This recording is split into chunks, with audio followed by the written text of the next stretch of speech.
Nandito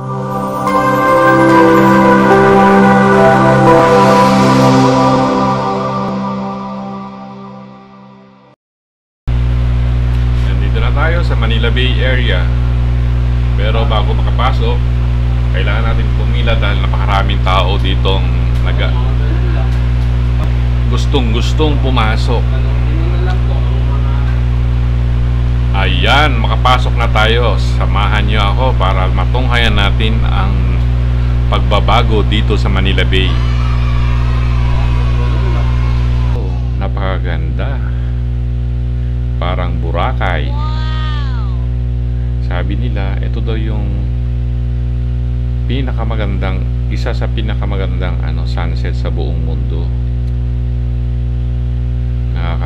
Nakakamangha. Dati punong-puno ng basura itong lugar na to. Ngayon, white sand na. Napakagaling ang presidente. Hindi gaya ng mga dilawan. Lalaban kayo mga dilawan.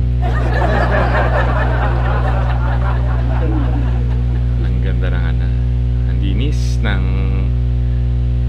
white sand.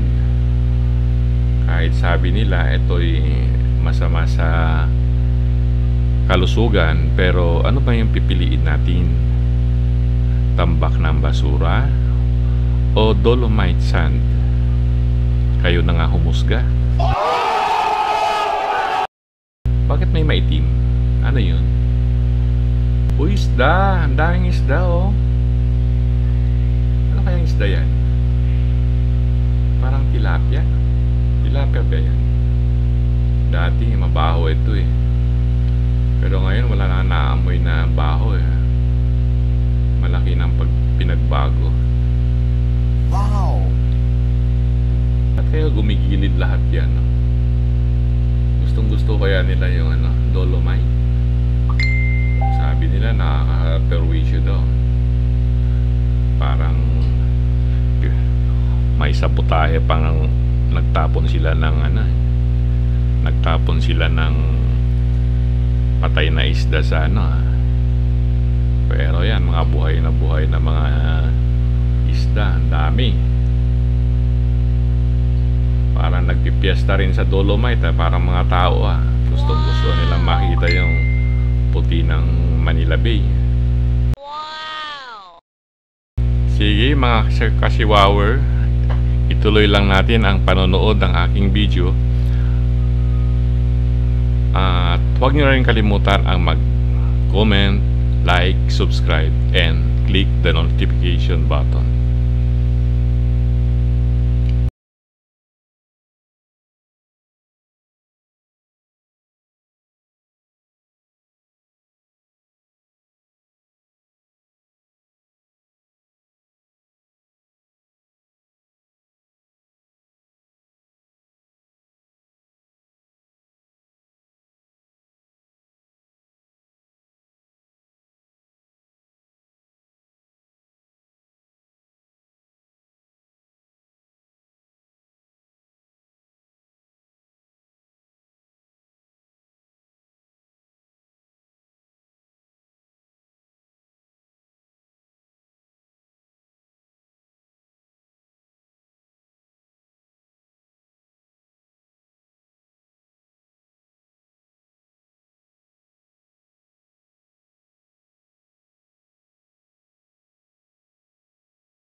Lalabas na tayo kasi may time limit dahil napakaraming tao na nag-aantay na gustong makapasok dito sa Manila Bay. Ayun, lalabas na kami. Okay, dito naman tayo sa overpass dito mismo sa harapan ng Manila Bay para makita ang paglubog ng dilawan. Kasi dilaw na ngayon ang sunset. Parang paglubog ng mga dilawan. Ayun, tignan natin. Ang dami ng mga vlogger dito, mga nagpipicture. Nakakatakot na wala na yung social distancing. Kailangan natin munang umiwas dito. Ang ganda ng ginawa ni Mayor dito sa Rojas Boulevard. Kapag tinitignan mo, lalo na pag medyo madilim na, parang nasa ano ka, ibang bansa sa ganda. Kaya saludo ako dito kay Mayor Isko Moreno sa isang taon na pinampanunungkulan niya sa Manila. Ang dami ng pagbabago. Salute to the Mayor of Manila. Bye-bye! Sa susunod na vlog ulit, sana'y tangkilikin nyo ang Shiwawer Valley.